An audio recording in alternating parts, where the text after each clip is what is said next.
নমস্কার, আমি ডক্টর বোধিসত্ত্ব খান চলে এসেছি সহজ শেয়ার বাজারের আরেকটি নতুন এপিসোড নিয়ে। প্রিয় বন্ধুরা, আশা করি সবাই ভালো আছেন এবং সুস্থ আছেন।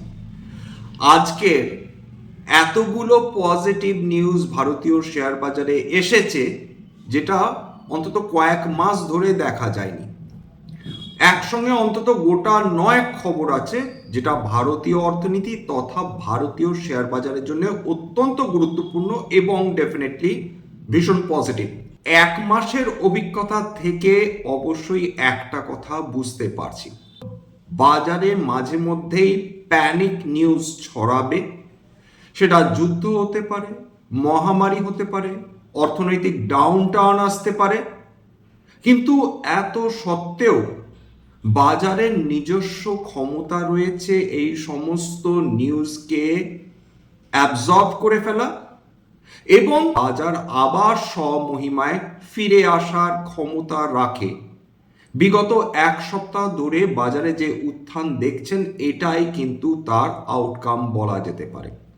প্রথম খবর, ইরান স্ট্রেট অফ হরমুজ খুলে দিয়েছে। যত কমার্শিয়াল ট্যাঙ্কার্স ছিল, যারা তেলবাহী জাহাজ, ইরান বলেছে তাদেরকে আর আটকানো হবে না।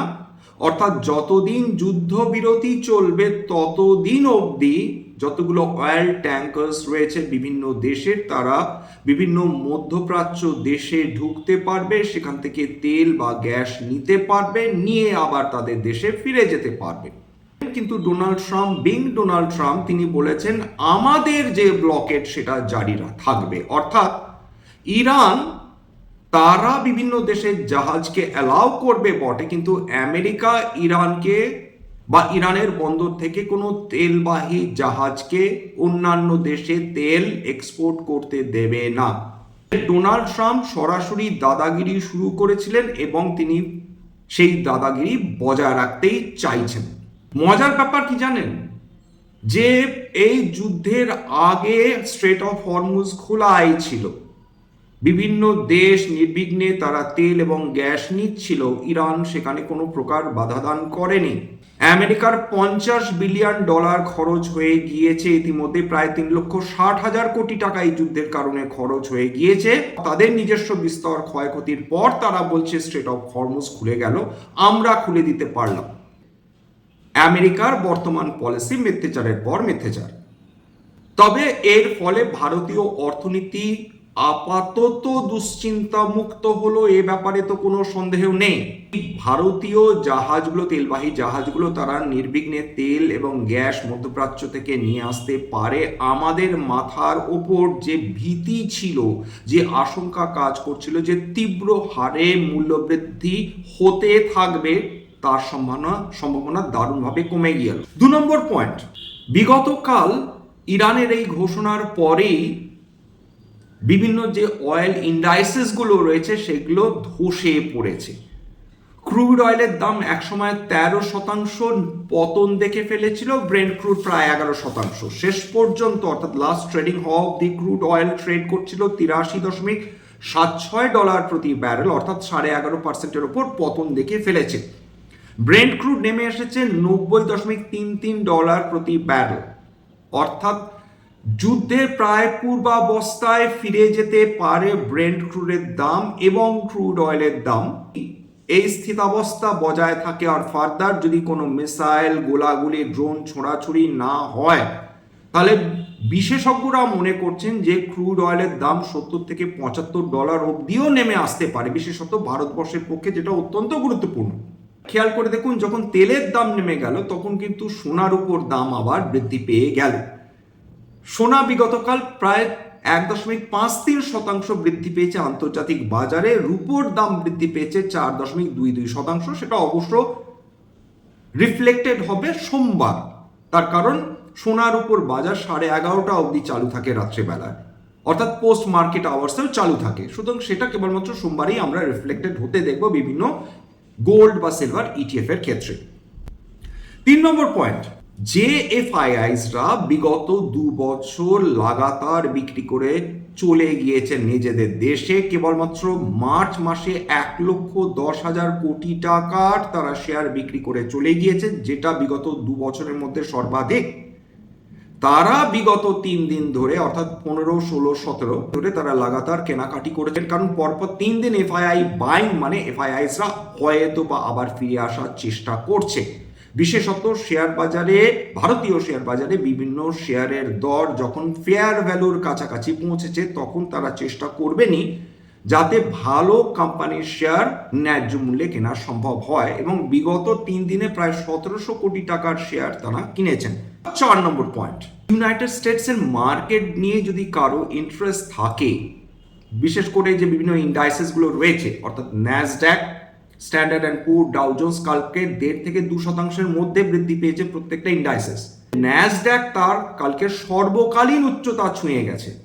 সেই ন্যাসড্যাক যেটা টেকনোলজি হেভি ইন্ডাইস, যার অন্তর্গত বিভিন্ন স্টকসগুলোতে দারুণ পতন হচ্ছিল আর্টিফিশিয়াল ইন্টেলিজেন্সের ডমিনেন্সের ভয়ে, সেই ন্যাসড্যাক কালকে যদি সর্বকালীন উচ্চতা ছুঁয়ে যেতে পারে, এবং স্ট্যান্ডার্ড অ্যান্ড পুর এবং ডাউ জোন্স, স্ট্যান্ডার্ড অ্যান্ড পুর তার 52 সপ্তাহে নতুন উচ্চতা ছুঁয়েছে, অর্থাৎ ইউনাইটেড স্টেটসের মার্কেট দারুণ বয়ান্ট হয়ে রয়েছে, দারুণ আশাবাদী হয়ে রয়েছে ফিউচার্সের ব্যাপারে, তাদের ভবিষ্যতের ব্যাপারে, অর্থাৎ তারা যুদ্ধ বন্ধ হওয়ার একটা আশা নিয়ে ট্রেড করছে।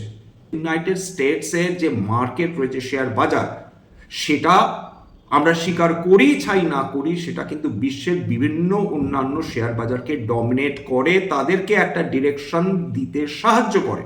5 নম্বর পয়েন্ট, ক্রিপ্টোকারেন্সি মার্কেট ফিরে এসেছে। বিগত 1 সপ্তাহ যে মুহূর্তে আমেরিকা ইরান যুদ্ধবিরতির ঘোষণা হয়েছিল, তারপর থেকে ক্রিপ্টোকারেন্সি মার্কেটে একটা তেজি ভাব এসেছে।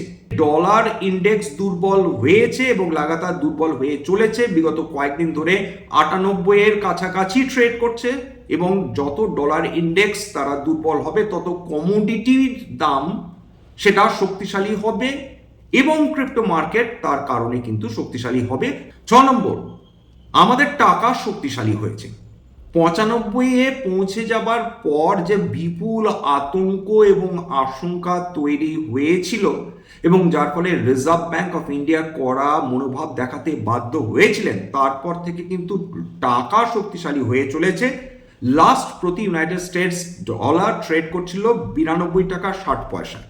যতদিন ভারতবর্ষের কারেন্ট অ্যাকাউন্ট ডেফিসিট থাকবে, অর্থাৎ আমরা আমদানি বেশি করব, রপ্তানি কম করব, ততদিন ডলারের শক্তিশালী হওয়া আমাদের জন্য অত্যন্ত বিপজ্জনক।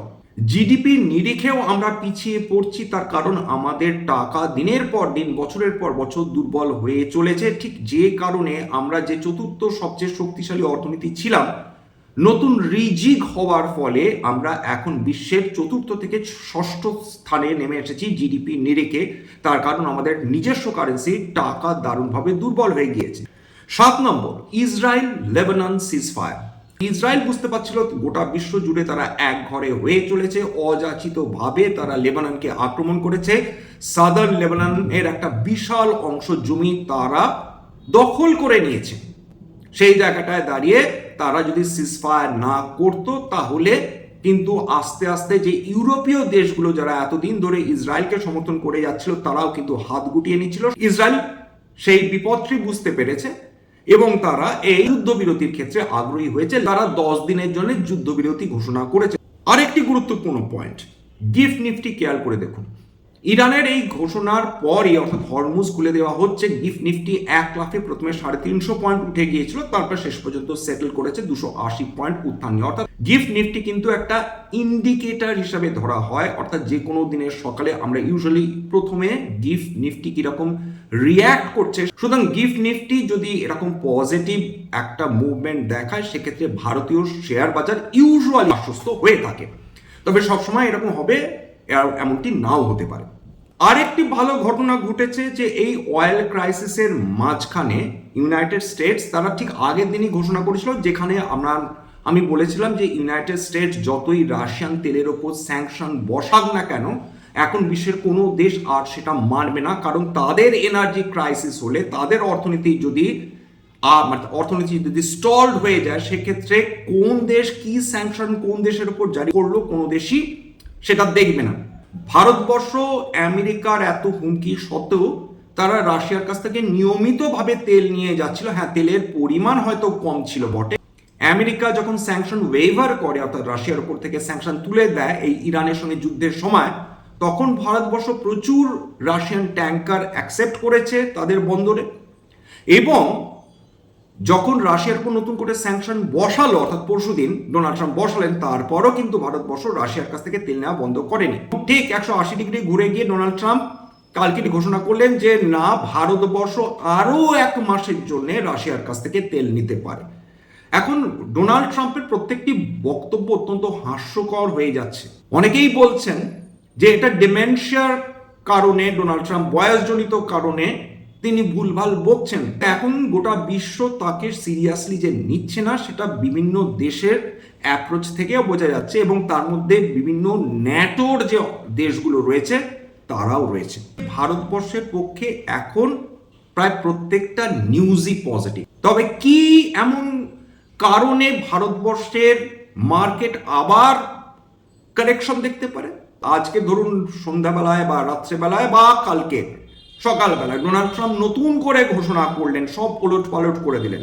তিনি বললেন ইরান আক্রমণ করব বলে ইরানের ওপর আক্রমণ চালালো, বা ইসরায়েল বলল লেবানের সঙ্গে শান্তি যুদ্ধবিরতি মানি না, আমরা নতুন করে আক্রমণ করব। ইরান আবার বলল স্ট্রেট অফ হরমুজ বন্ধ করে দেবো। সবকিছুই তো ঘটতে পারে। এখন তো পৃথিবীতে যা ঘটছে সেটা তো কোনো লজিক বা রিজন বা রেশনালিটির ধার ধারছে না। এখন যে দেশ শক্তিশালী সেই দেশ নিজের শক্তি বারবার পরখ করে দেখার চেষ্টা করছে, এবং দুর্বল দেশগুলোর উপর তাদের যে বক্তব্য সেটা চাপিয়ে দেওয়ার চেষ্টা করছে।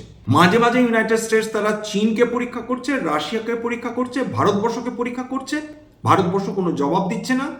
রাশিয়া আমেরিকাকে মোটেই কোনোভাবেই পাত্তা দেয় না, এবং চায়না তারাও বিশেষ বক্তব্য রাখে। এরকম যুদ্ধ কখনো না কখনো হবে, বিশ্বজুড়ে চলবে।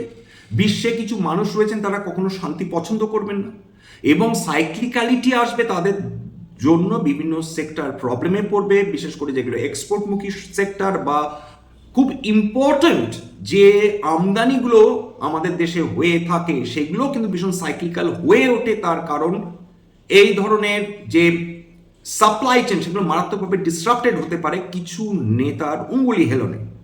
তার মধ্যেও তো কিছু এমন সেক্টর রয়েছে যেগুলো কম ধাক্কা খায়, বিশেষ করে এই সাইক্লিক্যাল সময় বা অর্থনীতি যখন বিপদে পড়ছে বা যুদ্ধ যখন চলছে বা ক্রাইসিস যখন তৈরি হচ্ছে। তা সেরকম কয়েকটা সেক্টরের মধ্যে ইউজুয়ালি এই সেক্টরগুলোকে ডিফেন্সিভ সেক্টর ধরা হতে পারে বা ধরা হয়ে থাকে। এর মধ্যে ফাস্ট মুভিং কনজিউমার গুডস, অর্থাৎ যার প্রত্যেক দিন প্রতিনিয়ত ব্যবহার রয়েছে, অর্থাৎ আমরা শ্যাম্পু ব্যবহার করছি, টুথপেস্ট ব্যবহার করছি, কেক বিস্কিট খাচ্ছি, এগুলো প্রত্যেক দিন লাগে। সুতরাং এফএমসিজির ব্যবহার চলতেই থাকবে, এর ডেইলি ডিমান্ড স্টেডি থাকবে।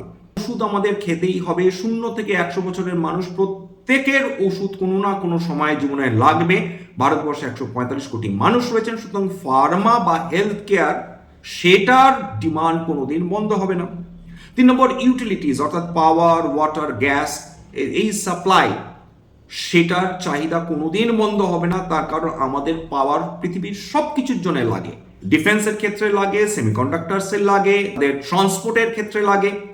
আমরা যে মোবাইল ব্যবহার করছি, কম্পিউটার ব্যবহার করছি, সিনেমা লাগে, ফিল্মস দেখছি, সব কিছুর জন্য কিন্তু power supply integral part of life. এছাড়া ইন্স্যুরেন্স, বিভিন্ন ইন্স্যুরেন্স পলিসিস সেটা কি বন্ধ হবে, মেডিকেল ইন্স্যুরেন্স সেটা কি বন্ধ হবে। মানুষজন এখন অনেক বেশি অ্যাওয়্যার হয়েছেন, তারা মেডিকেল পলিসিস ইউজ করছেন যাতে তাদের হসপিটাল বিল এমন জায়গায় না পৌঁছে যায় যার জন্য তাদের বাড়ির খুঁটি বাটি বিক্রি করতে হয়। আইটি সার্ভিসেস, সমস্তই কিছু আইটি সার্ভিসের মাধ্যমে চলছে। পরস্পরকে যে আমরা শুনতে পাচ্ছি বা আলোচনা করছি বা কথোপকথন চলছে, সেটা কিন্তু ইনফরমেশন টেকনোলজির কারণেই, সৌজন্যেই হয়ে চলেছে। এর সুতরাং এটা পার্শিয়ালি ডিফেন্সিভ একটা সেক্টর তো বটে। তবে পিওর সাইক্লিক্যাল স্টকসগুলো দারুণ ঘা খেয়েছিল সেক্টরসগুলো। তার মধ্যে মেটালস রয়েছে, সিমেন্ট রয়েছে, রিয়েল এস্টেট রয়েছে, অটো রয়েছে, ক্যাপিটাল গুডস রয়েছে। যে মুহূর্তে যুদ্ধবিরতির কথা ঘোষণা হয়েছে সঙ্গে সঙ্গে মেটালস দারুণভাবে ফিরে এসেছে, রিয়েল এস্টেট ফিরে এসেছে, ক্যাপিটাল গুডস ফিরে এসেছে, ক্যাপিটাল মার্কেটস ফিরে এসেছে, অটো ফিরে এসেছে। যদি এই ধরনের এপিসোড আপনাদের ভালো লাগে প্লিজ একটা লাইক দেবেন, প্লিজ সাবস্ক্রাইব করবেন, এবং যদি সত্যি মনে হয় আমার বাঙালি ভাই বোনদের জীবনে একটুখানি ভ্যালু অ্যাড করতে পেরেছি প্লিজ নিজের গ্রুপে শেয়ার করে দেবেন। স্ট্যান্ডার্ড ডিসক্লেমার, এটা কেবলমাত্র একটা এডুকেশনাল চ্যানেল। বাঙালি বিনিয়োগকারীদের ইনভেস্টার অ্যাওয়ারনেস বৃদ্ধির জন্য এখানে কোনো ধরনের কোনো শেয়ার বা অ্যাসেটের বাই সেল রিকমেন্ডেশন সাজেশন বা অ্যাডভাইস দেওয়া হয় না। আমার কথা শুনে যদি কোনো শেয়ার বা কোনো অ্যাসেটে বাই সেল সিদ্ধান্ত নেন, ক্ষতির মুখোমুখি হতে পারেন। সুতরাং সবসময় একজন সেবি রেজিস্টার্ড ইনভেস্টমেন্ট অ্যাডভাইসারের পরামর্শ নেওয়ার চেষ্টা করবেন বা নিজে নিজে ডিউ ডিলিজেন্স করবেন, সেক্ষেত্রে আপনারা উপকৃত হলেও হতে পারেন। আজকের জন্য নমস্কার।